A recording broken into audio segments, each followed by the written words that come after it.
Hello once again, everyone, and welcome to our mid-innings match day show as we continue bringing you the coverage of the IPL this year. I'm Alexis Nunes. Let's have a look at exactly what's been going on now in Kolkata. Kolkata hoping to bounce back after losing to Chennai. They're up against Delhi today. They bat first. 178 for 7 is what they could manage after 20 overs. Brilliant innings from the youngster Shubman Gill with 65, and Andre Russell. Would it really be an innings from Kolkata if Andre Russell did not put up any runs? Well, he did again today. And then Kagisa Rabada once again picking up wickets, 2 for 42. And Chris Morris getting in on the action with 2 for 38. All right, well, let me introduce my analysts, if you even need to guess who they are again. Sean Tate and a very hot-feeling deep Dasgupta here for this one. All right, gentlemen, let's just get straight into it. Starting off with the total. What did you think of it? The total, I think it's a good total, but it's very chaseable. It's a high-scoring venue. Defending totals is not that easy at Eden Gardens, especially the dew gets involved as well, and it's pretty much difficult for the bowlers. So I think they've got the total to defend, but it's going to be a good game. Teddy, what did you make of how Kolkata went about constructing their innings? Look, at the end of the day, I mean, obviously Shubman played really well. That was good to see the way he played. It was fairly calculated, a nice innings from him, good timing by him as well, I think. But at the end of the day, it comes down to Russell really at the end. Yeah. That's what got him to. If he got out early, they would have had a really ordinary total. So again, I wouldn't say a one-man band because obviously Shubman played a good innings, but Russell again just and hitting good bowling at the park as well, like good fast bounces. Still managed to get enough bat on it to go to the park. I still think they probably could have stuck to their guns with the Yorker again. They probably let Kolkata off, I believe.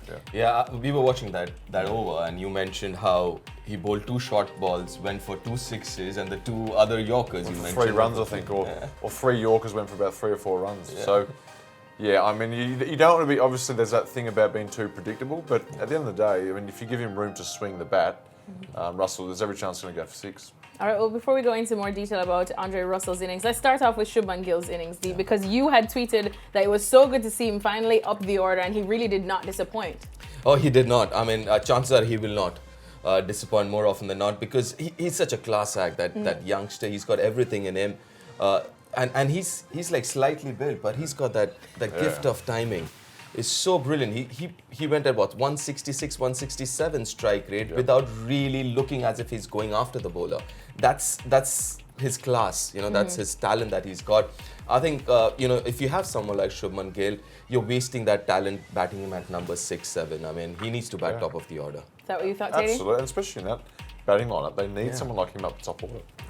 All right, well, let's start taking some of your questions and comments as I try to get my stream up. It always gives me a little bit of trouble, but I do have some of them from before. Devesh says this was only the 4th time in his IPL career that Gill got to bat in the top 4. Didn't disappoint, but has he done enough to make it, a regular spot for him? See, for me, he bats in the top order. I think the other 50 he's got was batting at number 4. So he has it in him. He has that game where he can bat the middle overs, he can bat the first 6. So he's a versatile cricketer. I mean, he's a versatile batsman. I think somebody needs to show more faith in him.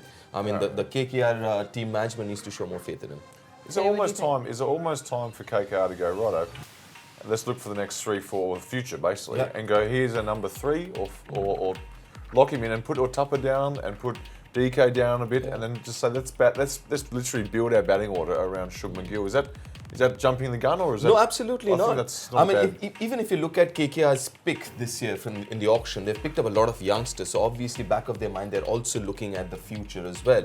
If that's the case, and Shubman Gill has to be your number 1 batsman for the future. He's going to be a star for time. Oh, yeah, absolutely. I mean, I wouldn't be surprised if 2-3 years down the line, he would be a number 1 batsman in one of the top batsmen in the Indian side.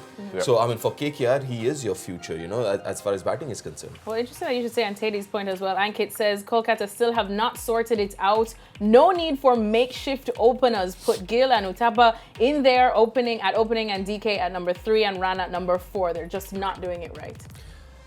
That's the tough one, isn't it? Sunil Narayan, then, if you don't open him, then you bat at number 9. But you know what? You find a way to manage to get someone like Shubman Gill in the top 4. I'm not saying open, maybe 3, maybe 4, but you've got to get him in the top 4. Well, Dr.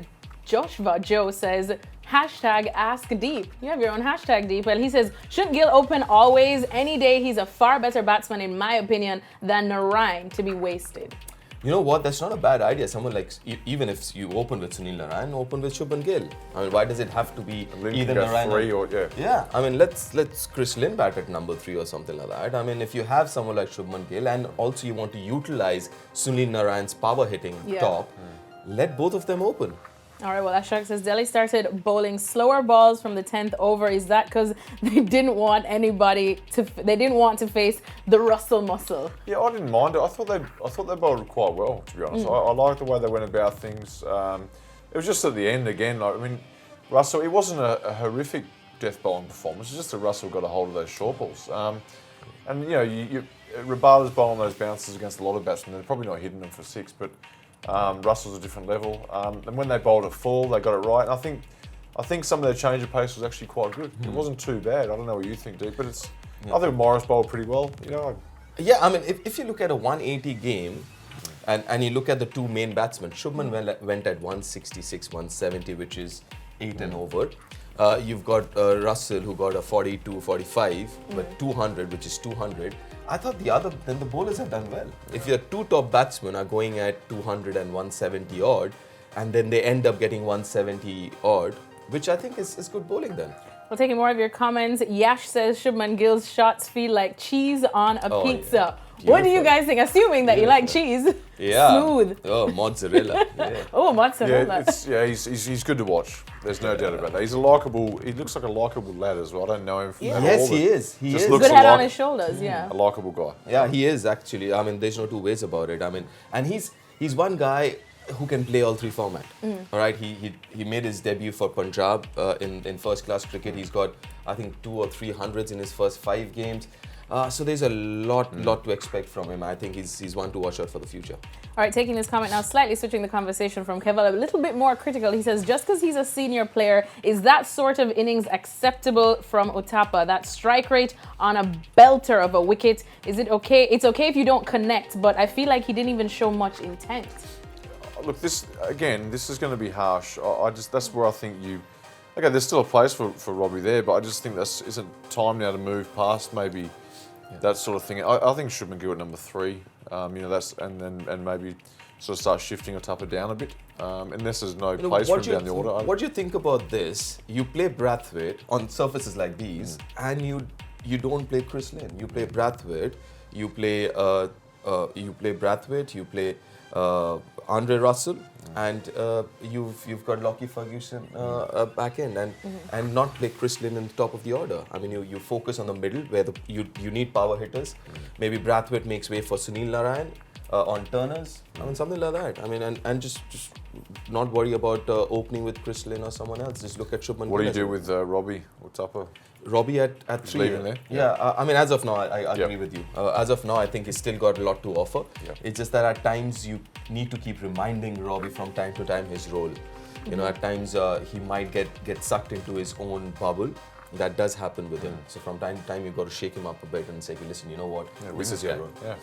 You're going to need that special type of person to do that. Well, Prakash says he thinks Keema Paul today was far better than his stats. Hashtag unlucky. Another West Indies superstar in the making just at this time in the bowling department. What did you guys think of his debut? I tend to agree. I mean, he showed some good signs. I don't know. I mean, I don't know about a superstar right now, but he bowled fairly well. He bowled some decent full stuff towards the end. I think I tend to agree his stats were probably a little bit blown out from what he bowled, but he just bowled those few balls that were easy to get at. I mean, even the Carlos Brathwaite delivery, that should have gone for 6 really. So probably got a bit lucky there, but yeah, I mean, he wasn't the worst. Yeah. Well, just quickly before we wrap things up here, just want to get your opinion on the matchup that we've been counting down for, the Rabada up against Russell. What did you guys think? Teddy, I think you wanted him to bowl a bit more Yorkers, right? I just thought his Yorkers just cancel out and bowl Yorkers at him and make him, challenge him. He went for the bouncer option and didn't pay off for him.